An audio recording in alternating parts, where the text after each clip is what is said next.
Nothing to be done until you know what you're fighting. I spent weeks telling people that he was apocalyptic. Well, here's the thing. You lose credibility in many different ways. Elon Musk sits on Twitter every day, or X today, saying like, we are the media, you are the media. My message to Elon Musk is both.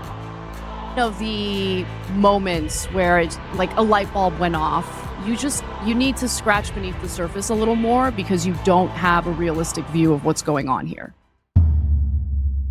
So if you see a pig out there flying today, you're about to know why. We just saw Whoopi Goldberg defend Donald Trump on The View. That's right, someone on The View actually defended Donald Trump. So Whoopi actually started shouting down Ana Navarro because Navarro was saying that Trump was going to be apocalyptic and that, it's going to be the worst presidency ever. We're living under Hitler 2.0. Well, Whoopi actually said something that I agree with. Take a look at this. What we're all saying is we're going to sit and watch. We're going to wait and see because we can't do anything else except. I'm not going to wait and see. I mean, this guy is told us he's a retribution. He's going to be a dictator. What are you doing? There's nothing to be done until you know what you're fighting. It's pissing in the wind doesn't help.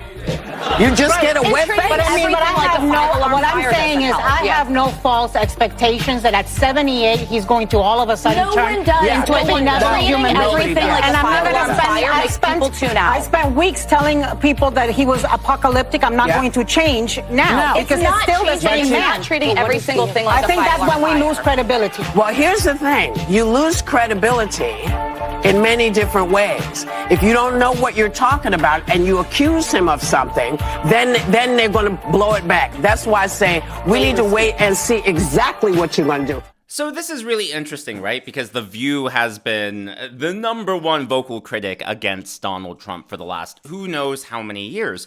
So that raises the question, has Whoopi Goldberg had a change of heart? Is she just being reasonable all of a sudden? Has she been cured on TDS?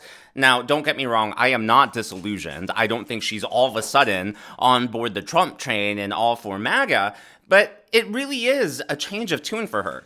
So last week they had all of the legal notes that they had to read on air. So to me, I wonder, is Whoopi putting on an act because her producers told her to, because they realize the ratings are in the tank? Is this something she's doing for business purposes, or is this a change of heart? And, until, as she was saying there, I think time will tell. We'll see moving forward, and it's hard to predict, of course, what the future holds. So later in this video, I'm going to show you a clip from Ana Kasparian, who is, with the Young Turks, and the Young Turks is probably the largest liberal channel here on YouTube. And she's sort of had an awakening of sorts, and she's left the Democrat Party, and she's now an independent. So, I don't think it would be completely out of the realm for Whoopi maybe to have a similar awakening. Like I said, I don't think she's coming over to MAGA and is all Team Trump now, but maybe she's realizing, hey, there's been hyperbole here on the Democrat side. Now, of course, all of this could just be because the producers told her to change her tune, and now she's changing her tune for the show. So if you have any theories on that, let me know in the comments down below. I'd be interested to hear your thoughts on all of that. But, obviously they're complaining that Trump is going to be an authoritarian. The language that Anna used was apocalyptic. What's funny is that they take Trump's quotes out of context, and they ignore all the actual things that left-wing extremists are saying publicly. So just take a look at these headlines, all within the last year from the New York Times. Elections are actually not within the last, within the last year almost.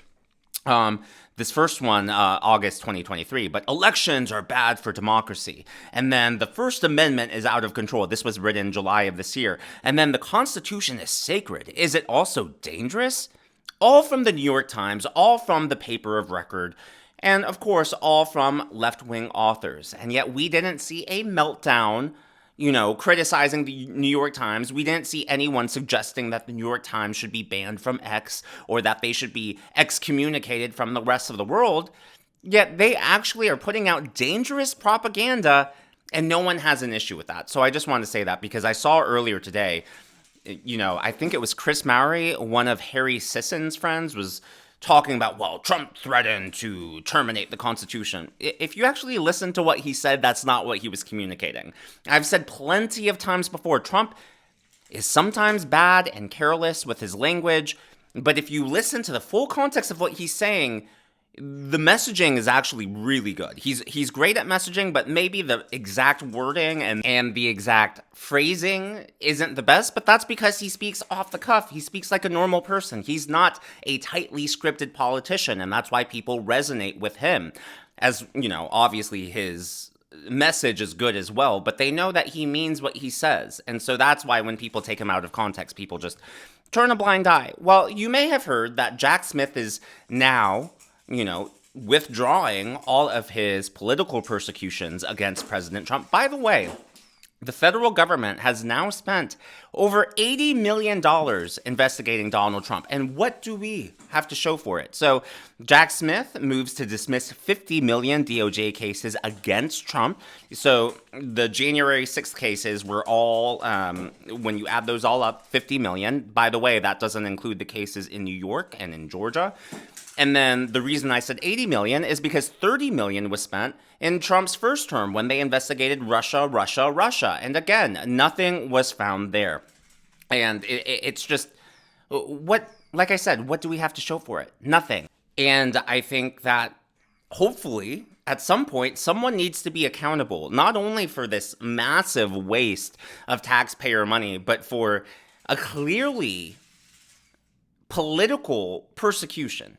Democrats, I'm seeing Democrats complaining, well, Jack Smith didn't have enough time. Excuse me, y'all had 4 years to do all of this. You didn't do it until Donald Trump appeared to be the lock-in for the Republican nomination. You didn't file any of these cases, any of these charges, until after he declared his candidacy.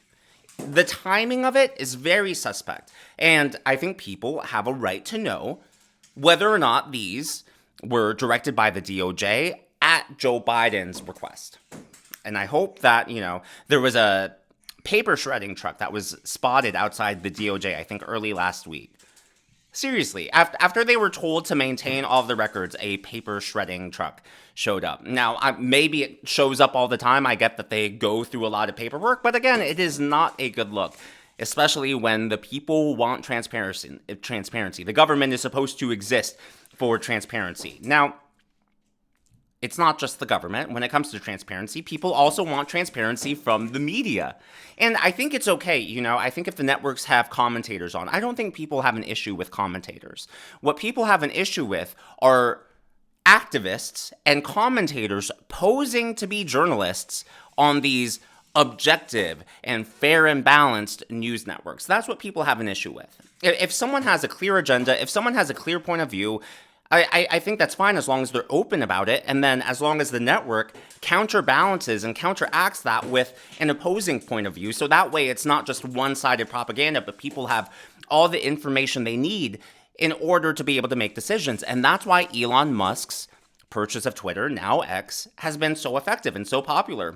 Well, the CEO of Axios recently gave a speech criticizing Elon Musk, and then, of course, the folks over at MSNBC had a complete meltdown over Musk, which, by the way, he is still teasing. It's almost daily now when he teases about purchasing MSNBC, and I really can't tell if this is all foreshadowing or if he's just trolling and having a good time. As Whoopi said, time will tell. We'll all find out soon enough. But here is what the CEO of Axios had to say, as well as the meltdown on Morning Joe. Everything we do is under fire. Elon Musk sits on Twitter every day, or X today, saying like, we are the media, you are the media. My message to Elon Musk is, bullshit. You're not the media. You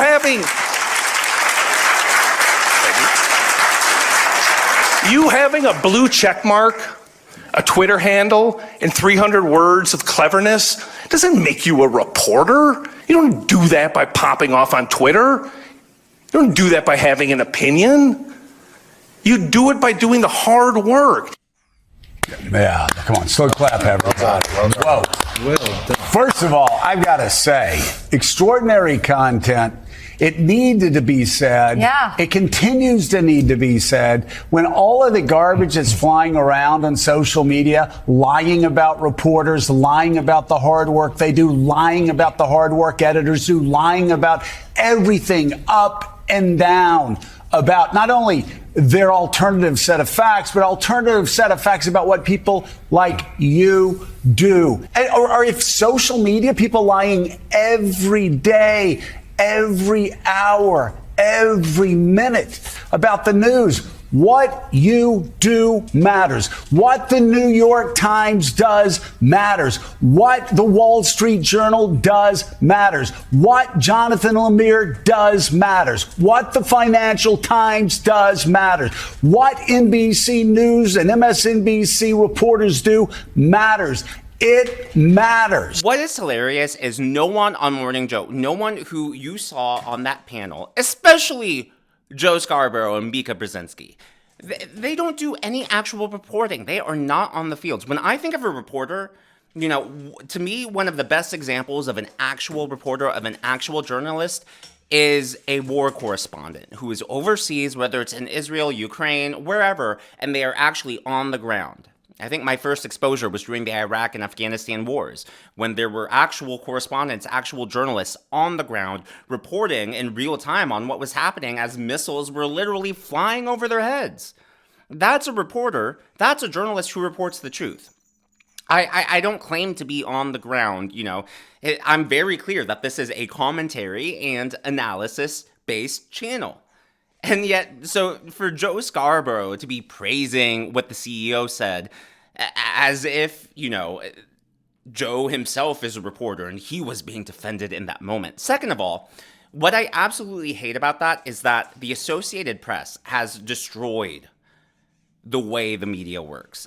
And so, you know, if you read about the founding of the Associated Press, it's really interesting. But essentially what happens now, and I'm way oversimplifying it, but the Associated Press puts out like these statements and these articles. And what a lot of these other news organizations do is they will publish it basically through syndication, or they will use that initial report and just spin it. They'll paraphrase and rewrite everything. It's not their own original reporting, but they put it into their own words, then they publish it out there. So basically, you really have this one core function that's doing the research, actually getting information on the ground, puts out these press releases, and then all these other news organizations. That's why, I mean, if you go on a website, sometimes it feels like you've read the same article from CNN, MSNBC, Fox News, Associated Press. It's like, I feel like I've read this same story 10 different places. Sure, they're using different words and different sentences and different structures, but like, I'm not learning anything new. I mean, the odds of all these news organizations publishing the same story and not having anything new to say, that right there is proof alone that there is sort of this controlled narrative that gets put out there through the Associated Press. And again, I'm way oversimplifying it, but crash course. A lot of you were asking, by the way, in the previous video about how these races, the elections get called. And so to be very clear, they get called on a state-by-state level. Now, the Associated Press, the Decision Desk headquarters, they do call the races as well. And so what they do is sometimes before a state makes an official call, they will, based on the data and based on what they know about the outstanding votes that need to be counted, what precincts they're in, they'll be able to project forward what they believe it's going to be. But the Associated Press is not, they don't have any authority to call a race. If they call it, you know, they have the reputation to be able to call races, and that's why people trust it whenever the AP does call a race. But the AP and Decision Desk headquarters themselves do not have any power. That power still resides within the states. It's the states that count it. And you know what? I'm so happy that we have a federalist system where our elections are not federalized and the states have that own power. Now, I do think that states like California do need to do a better job at conducting their elections, requiring voter ID, need to do a better job at counting. It's ridiculous that we're now almost 3 weeks past the election and votes are still being counted. Just an absolute joke. Now, another joke is what is happening in Russia and Ukraine. And so France and the UK are now in talks to deploy troops to Ukraine over fears of the US removing support because Donald Trump won the election, right? Well, Michael Moore is now warning everyone and warning Joe Biden specifically that he is leading America into World War III. Michael Moore wrote an open letter on Substack, and he flat out asked Joe Biden, this is your legacy? So here is part one of the letter. Dear Joe, what have you been doing? I saw you went into the rainforest. That looked cool. I loved how at the end you just turned away and walked into the jungle as if never to be seen from again. All presidencies should end that way. In case you missed it, I think this was during like the G20 summit. Joe gave a press conference. He walked away. It looked like he was in the middle of like Survivor, the CBS show, and it looked like he was walking away down into who knows where. And Michael Moore continues, and he basically calls out Joe Biden authorizing more money to Ukraine and then permitting the Ukraine to launch long-range ballistic missiles that we gave Ukraine into Russia's borders. And to me, that raises the question, what in the world is Joe Biden trying to do? It's almost like he's trying to sabotage Donald Trump's presidency before it even begins. That's what it seems like to me. I don't know. And what's even more scary is that Russia is now deploying, missiles to Asia. There's such this confluence of events happening over in Europe that it's, impossible to predict what's going to happen next. But either way, if Joe Biden, if this was his policy all along, he should have done it earlier in his term. Like, rather than just now escalating things when he's about to leave office. Not only is it careless and reckless, it's, like I said, I think it's undermining the next administration. It takes away from the mandate that Trump has to actually help the American people. And instead, he's going to be trying to put out fires on all fronts, fires that Joe Biden either created or escalated with his horrible policies and just total lack of leadership. Now, last but not least, so we opened this up with Whoopi Goldberg saying, we need to see how Trump is actually going to govern before we criticize him. And Whoopi Goldberg, holding Anna Navarro to account. Well, another Anna of the Young Turks, Anna Kasparian, revealed a little more about how she's been red-pilled, about how her eyes were open to realize, hey, not all Trump supporters are the evil, racist, bigoted, country, backwards, redneck stereotype that the liberal mainstream media makes them out to be. Here's what Anna Kasparian had to say. And so I'm like trying to get his bicycle up the stairs, and all of a sudden this man stops me. His name's Jeff. And he's like, hey, let me help you out with that. And he starts helping me out. He stopped everything he was doing to help me out. And then Jeff and I became very close. One of my neighbors who I really like, he was my favorite person in the entire building. And years go by. One day we're in an HOA meeting, Homeowners Association, and one of the people living in the building said something about Trump that was negative. I don't remember what it is. And Jeff whispers in my ear, she's going to start trashing Trump. I'm out of here. And it hit me that he's a Trump supporter. We had never talked about politics before. And I'm like, so I got to know Jeff before I knew what his politics were. Incredibly kind guy. He helps everyone in this building with anything they might need. And so that woke me up to, wait a minute, not all Trump supporters are dangerous, evil individuals. And yes, it was stupid that I thought that to begin with. I'm embarrassed admitting that, but it's just how I believed. And that kind of was one of the moments where a light bulb went off and something was telling me, you need to scratch beneath the surface a little more because you don't have a realistic view of what's going on here. I love it. And, I love her red pilling journey in real time, especially now that she's documenting it on social media. And you know what? Just hearing her talk, I feel like it doesn't matter who someone is, whether they're a politician, whether they've been on the internet, whether they've been in entertainment, or just people in real life. I feel like as part of our nature, we have the ability to suss out if someone is full of BS or if they're actually telling us the truth. And I believe every word she's saying. I believe she's being genuine in that moment, and that she really is sharing her story of how she's realizing, whoa, my worldview maybe is inaccurate. Maybe my perspective on other people with differing ideas, has been completely wrong because of the brainwashing and conditioning that I've been under. And so I love seeing these updates, and I will continue to share them with y'all as long as you are interested. But I thought that y'all would enjoy that.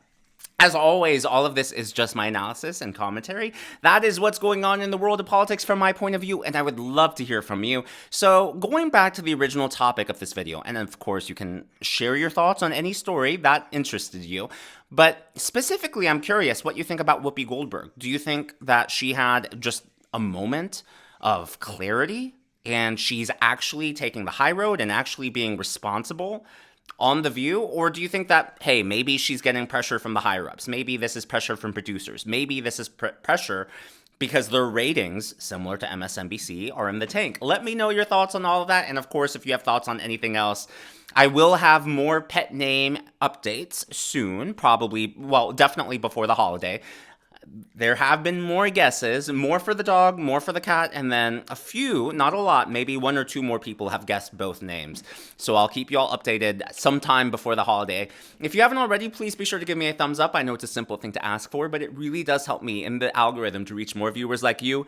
Be sure to smash that subscribe button and to check out one of these videos.